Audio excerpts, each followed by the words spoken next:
ठीक है, महात्मा बुद्ध। बस जीवन परिचय की चर्चा करने जा रहे हैं, केवल जीवन परिचय की चर्चा करेंगे, जीवन परिचय की चर्चा करेंगे।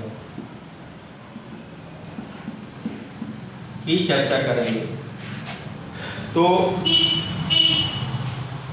सवाल यह आता है, महात्मा बुद्ध जो है क्या थे? बौद्ध धर्म के महात्मा बुद्ध बौद्ध धर्म के संस्थापक थे। क्या थे? बौद्ध धर्म के संस्थापक थे।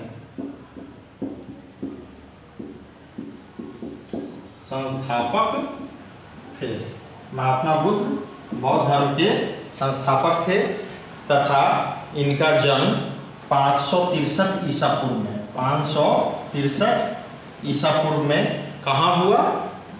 नेपाल के लुम्बिनी में, नेपाल के लुम्बिनी में, ठीक है, लुम्बिनी में। तो महात्मा बुद्ध बौद्ध धर्म के संस्थापक थे तथा इनका जन्म 563 ईसा पूर्व में नेपाल के लुम्बिनी में हुआ। इनके पिता का नाम शुद्धोधन था। इनके पिता का क्या नाम था?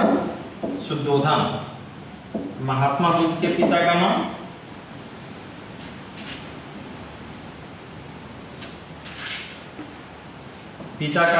शुद्धोधन। पिता का नाम शुद्धोधन।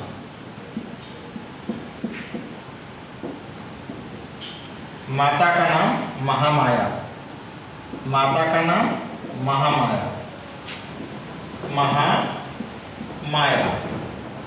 और इनके विषय में कहा जाता है कि महात्मा बुद्ध के जन्म के 60 दिन के बाद महामाया की मृत्यु हो गई। तो इनका लालन पालन किसने किया? इनकी मौसी गौतमी प्रजापति। गौतमी प्रजापति जो इनकी सौतेली माँ भी कहलाई। शुद्धोधन उनसे शादी कर ली, ठीक है। महात्मा बुद्ध के विषय में कहा जाता है कि महात्मा बुद्ध क्षत्रिय थे तथा गायत्री कुल से संबंधित थे। क्षत्रिय थे, गायत्री कुल नहीं, गलत बोल दिया, शाक्त कुल। क्षत्रिय थे और इनका संबंध किससे था? शाक्त कुल से। शाक्त कुल से, ठीक। तो ये हम लोगों ने देख लिया। महात्मा बुद्ध बौद्ध धर्म के संस्थापक थे तथा इनका जन्म 563 ईसा पूर्व में लुम्बिनी नेपाल में हुआ और इनके पिता का नाम शुद्धोधन, माता का नाम महामाया। जो जब ये 7 दिन के थे उसी समय इनकी माँ मर गई, तब इनका लालन पालन इनकी मौसी का है या सौतेली माँ का है, गौतमी प्रजापति ने किया।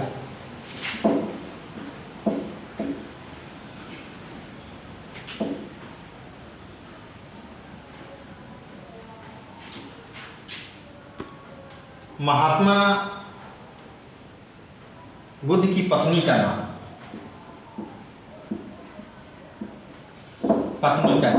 बुद्ध की पत्नी का नाम, ठीक है। पत्नी का नाम था यशोधरा। पत्नी का नाम था यशोधरा, ठीक है। और जब ये 16 साल के थे तभी शादी इनकी हो गई। 16 साल की उम्र में ही गौतम बुद्ध की शादी किनसे हो गई? यशोधरा के साथ। और महात्मा बुद्ध के बचपन का नाम क्या था? सिद्धार्थ। महात्मा बुद्ध के बचपन का नाम सिद्धार्थ, ठीक है। महात्मा बुद्ध के बचपन का नाम सिद्धार्थ था। तो ये महात्मा बुद्ध के बारे में कहा जाता है कि ये डीप थिंकिंग करने वाले व्यक्ति थे। ये काफ़ी दुनियादारी के विषय में इनका थिंकिंग इतना अधिक आगे बढ़ गया कि ये फ्रस्ट्रेशन के दौर से गुजरने लगे और यह पता चला इनको कि कुछ नहीं, ये संसार जो है सो दुखों से भरा है। और यह शिक्षा उन्होंने उपनिषद से ग्रहण की और उसमें उन्होंने ये पाया कि संसार दुखों से भरा है। घर में जब मन नहीं लगता था, एक बार वो अपने साथी के साथ घूमने के लिए निकले, कपिलवस्तु की यात्रा पे गए घूमने के लिए। वो आसपास का चौक था, वहाँ घूमने का एक अच्छा माहौल था। वहाँ जब घूमने गए तो उन्होंने पहले एक बूढ़ा को देखा, और वो बूढ़ा जो है सो इतना बूढ़ा था कि चल नहीं पाता था, और चलने के लिए वो लाठी का सहारा लेता था, और उस लाठी के सहारे चलने के कारण उससे थकावट जब आ जाती थी तो वो हफ जाता था। फिर उन्होंने, महात्मा बुद्ध ने अपने सारथी से पूछा, सारथी किसको कहते हैं? जो घोड़ा के रथ को जो चलाता हो। घोड़ा तो चलाता है, रथ तो चलाता है घोड़ा, लेकिन उसका जो मैनेजिंग करता है उसको सारथी बोलते हैं, समझ गए? तो उन्होंने सारथी से पूछा कि ये क्या है, ऐसा क्यों हुआ? तो कहा कि महाराज ये तो बूढ़ा व्यक्ति है, तो फिर ऐसा क्यों हुआ? तो सारथी ने एक ही जवाब दिया कि इस अवस्था से हर किसी को गुजरनी है। फिर वो चिंतित हो गए। फिर आगे उन्होंने बीमार को देखा, और उस बीमार को चारपाई पर लादकर कुछ लोग डॉक्टर के यहाँ, वैद्य के यहाँ ले जा रहे थे, और कुछ रो भी रहे थे और जल्दबाजी में भी थे। तो उन्होंने पुनः अपने सारथी से पूछा कि महाराज ऐसा ये क्यों हो रहा है? अपने सारथी से पूछा कि ये सारथी बताओ कि यह क्या है, यह कैसी समस्या है? तो सारथी ने जवाब दिया कि देखिए, यह व्यक्ति बीमार पड़ गया है, और कहा नहीं जा सकता कि कौन कब बीमार पड़ जाए, जिसके कारण परेशानी का सामना करना पड़ रहा है इसको। और लोग चारपाई पर इन्हें डॉक्टर के यहाँ ले जा रहे हैं। लोग रो इसलिए भी रहे हैं कि यह कोई गारंटी नहीं है कि आदमी बचेगा कि नहीं, इसकी भी कोई गारंटी नहीं है, इसलिए लोग रो रहा है। तो बुद्ध ने कहा, उस समय तो सिद्धार्थ नाम था उनका, कि क्या मेरे साथ भी ऐसा हो सकता है? उन्होंने कहा बेशक किसी के साथ ऐसा हो सकता है, कहा नहीं जा सकता है। शरीर जो है सो शरीर तो दुख से भरा हुआ है ही, किसी को कुछ भी हो सकता है। तो इस कारण भी वो चिंतित हो रहने लगे। बाद में उन्होंने फिर देखा, एक ही यात्रा में सब कुछ उन्होंने देख लिया। बाद में उन्होंने देखा एक शव को, और शव जो है रंथी पे रखा हुआ था। 4 आदमी कंधे पे डाले हुए थे, बाकी लोग पीछे थे, राम नाम सत्य का नारा लगा रहे थे, कुछ रो रहे थे लोग। तो रोते बिलखते परिजन और राम नाम सत्य के जयकारे को देखते हुए फिर सिद्धार्थ का मन विचलित हुआ। फिर उन्होंने सारथी से पूछा कि ये क्या है? तो सारथी ने जवाब दिया कि महाराज यह व्यक्ति मर गया है, और मर जाने के कारण लोग अंत्येष्टि कार्यक्रम के लिए इसे ले जाते हैं शमशान घाट, जहाँ इनका दाह संस्कार करेंगे, जलाएंगे इनकी चिता को। और लोग रो इसलिए रहे हैं कि अब वो व्यक्ति इस दुनिया में नहीं रहा।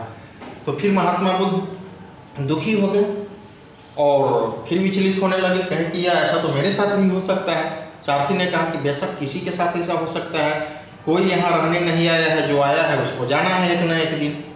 तो इन तमाम चीज़ों को देखते हुए उनका दिमाग काफ़ी फ्रस्ट्रेट रहने लगा। और एक दिन ऐसा हुआ, एक दिन नहीं, उसी यात्रा की बात कर रहे हैं कि उसी यात्रा में उन्होंने एक सन्यासी को भी देखा। और वह सन्यासी क्या था, बहुत खुशहाल था, और भगवा वस्त्र धारण किए हुए, हाथ में कमंडल लिए हुए, इधर उधर लोगों को आशीर्वाद दे रहा था, प्रवचन दे रहा था। तो उसको देखकर फिर महात्मा बुद्ध ने सिद्धार्थ ने, उस समय का नाम तो सिद्धार्थ ही था, अपने सारथी से पूछा। तो कहा कि महाराज ये सारथी ने कहा इनको, सिद्धार्थ को, कि महाराज ये साधु संत हैं, और ये हंस इसलिए रहे हैं कि इनके अंदर को, इनके पास मोह माया है ही नहीं, दुनियादारी की कोई चिंता ही नहीं है, परिवार वगैरह सबसे मुक्त है। तो मिला जुला कर महात्मा बुद्ध को लगा कि एक तरह से सबसे अच्छा तो यही है, लेकिन मरना सबको है, बीमार कोई भी पड़ सकता है। तो काफ़ी विचलित रहने लगे और घर गए और टेंशन में और ज़्यादा डिप्रेशन में रहने लगे, डिप्रेशन का शिकार हो गए। घर में मन नहीं लगता था। एक समय आया कि वो इतना चिंतन मनन करते करते 29 साल की उम्र में वो घर से निकल गए। महात्मा बुद्ध 29 साल की उम्र में घर से निकल गए।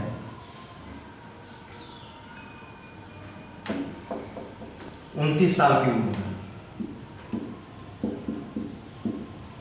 घर से निकले, और घर से निकलने की उस क्रिया को क्या कहा गया? महाभिनिष्क्रमण, महाभिनिष्क्रमण। जब महात्मा बुद्ध अपने घर से निकले उसको क्या कहा गया? महाभिनिष्क्रमण। और ये सबसे पहले कहाँ गए?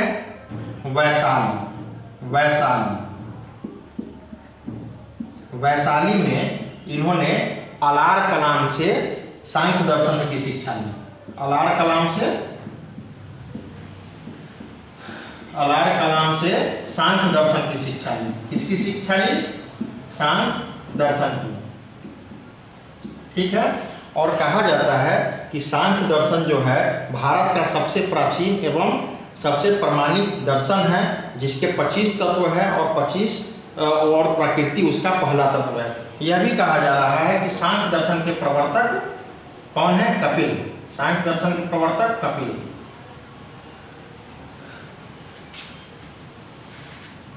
बुद्ध इनके यहाँ भी ज्यादा दिन तक टिक नहीं पाए। अलार कलाम के विषय में कहा जाता है कि अलार कलाम जो है इस प्रकार महात्मा बुद्ध के प्रथम शिक्षक कहलाए, पर इनसे भी बुद्ध संतुष्ट नहीं हुए। ऐसा हाल हुआ कि अपने टीचर को भी ये फ्रस्ट्रेट कर दिए और वहाँ से वो बुद्ध फिर पैदल निकल गए। और कहाँ गए? पैदल निकलकर फिर चले गए राजगीर। और राजगीर में इन्होंने फिर एक गुरु की तलाश की और वो गुरु हुए रुद्रक रामपुत। राजगीर में जिस गुरु से इन्होंने मिला उनका नाम था रुद्रक रामपुत। और रुद्रक रामपुत से भी इन्होंने एजुकेशन लिया, पर उनसे भी संतुष्ट नहीं हो पाए। तो इस प्रकार रुद्रक रामपुत जो है, रुद्रक रामपुत इनके द्वितीय शिक्षक कहलाए।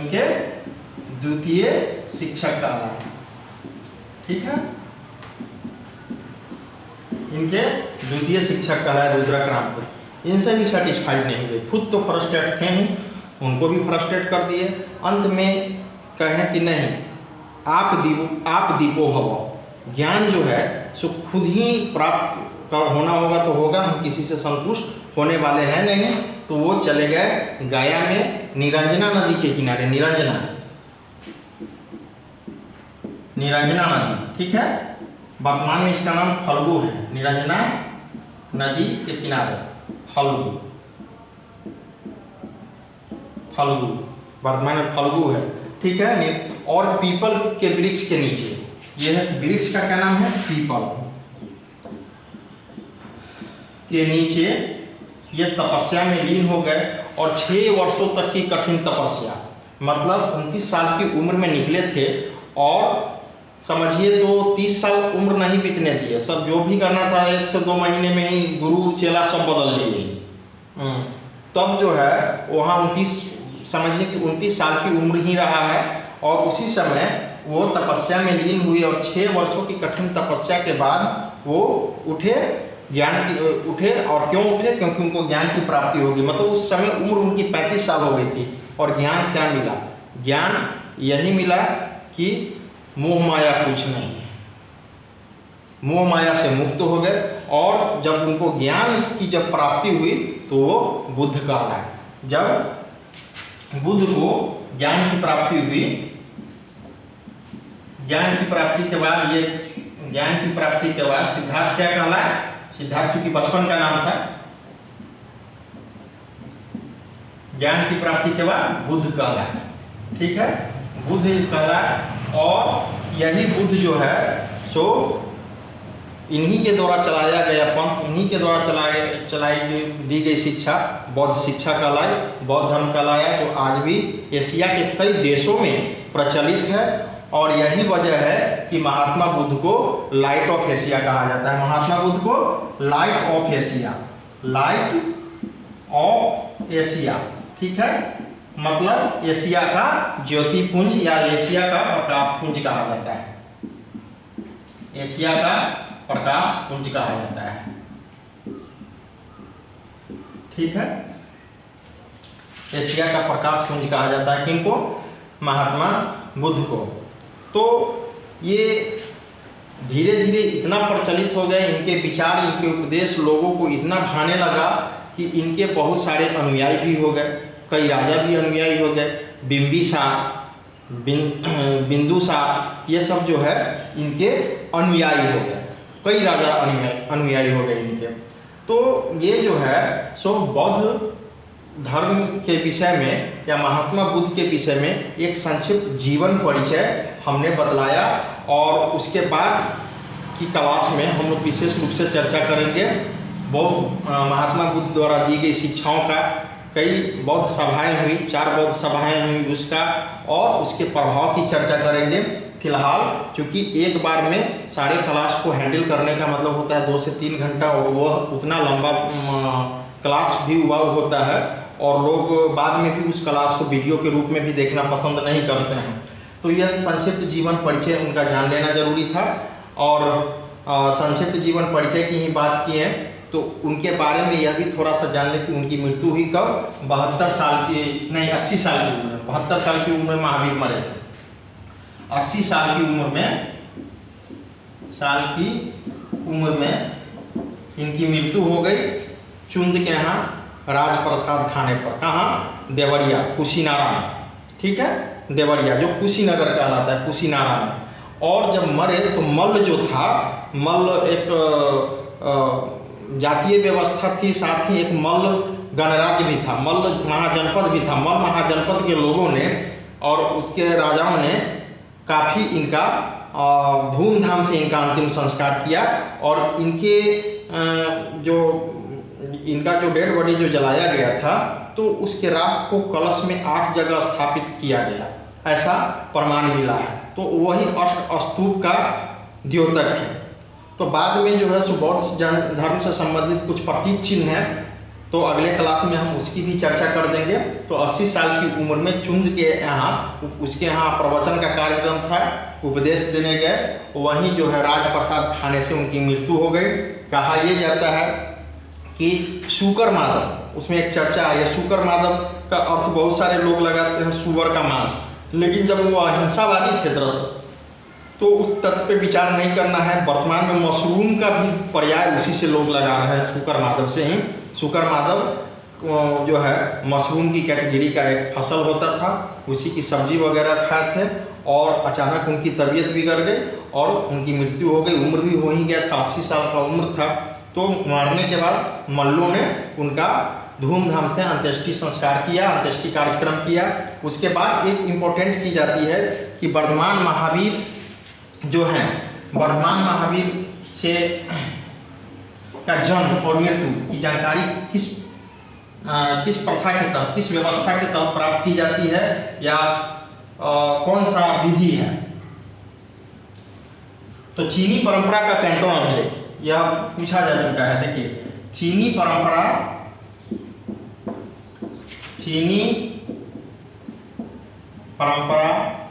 के कैंटोन अभिलेख से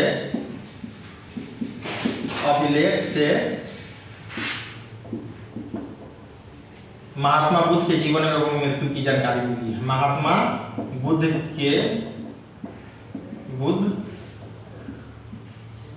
जीवन एवं मृत्यु की जानकारी मिली है। ठीक है, जीवन एवं मृत्यु की जानकारी मिली है। तो चीनी परंपरा के कैंटोन अभिलेख से महात्मा बुद्ध के जीवन एवं मृत्यु की जानकारी मिली है। और बौद्ध धर्म के विषय में विशेष जानकारी मिलती है पाली के त्रिपिटक से। ठीक है, त्रिपिटक से। एक और सवाल आता है कि महात्मा बुद्ध के जन्म से पूर्व की जानकारी किस ग्रंथ से मिलती है? तो जातक कथाओं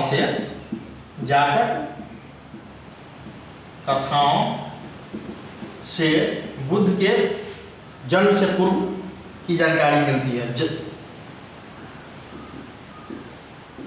बुद्ध के जन्म से पूर्व की जानकारी मिलती है। ठीक है, महात्मा बुद्ध को आत्मा पर विश्वास नहीं था, ईश्वर पर भी विश्वास नहीं था, लेकिन उनको पुनर्जन्म पे विश्वास था। महात्मा बुद्ध पुनर्जन्म पे विश्वास करते थे, और वो इस प्रकार पुनर्जन्म पे विश्वास करने के कारण भी एक चर्चा आती है। कर्म पे विश्वास करते थे, पुनर्जन्म पे विश्वास करते थे, और यह विवाद का विषय बना कि जब वो पुनर्जन्म पे विश्वास करते हैं तो फिर ईश्वर को क्यों नहीं मानते। तो यह मानने के लिए बहुत सारा तर्क वितर्क है, और इतिहास तो तर्क वितर्कों से पड़ा हुआ है। और इन्हीं सब कुछ इम्पोर्टेंट बातों को रखते हुए हम लोग अगले अध्याय में प्रवेश करेंगे। विशेष रूप से वो होगा बौद्ध धर्म की शिक्षाएं, उसके प्रभाव, तथा एशिया में ये किस प्रकार यह राइज किया, क्यों इनको एशिया में एशिया का प्रकाश पुंज कहा गया। साथ ही 4 बौद्ध सभाएं हुई, उसकी भी हम लोग अगले ही क्लास में करेंगे। तब तक के लिए धन्यवाद।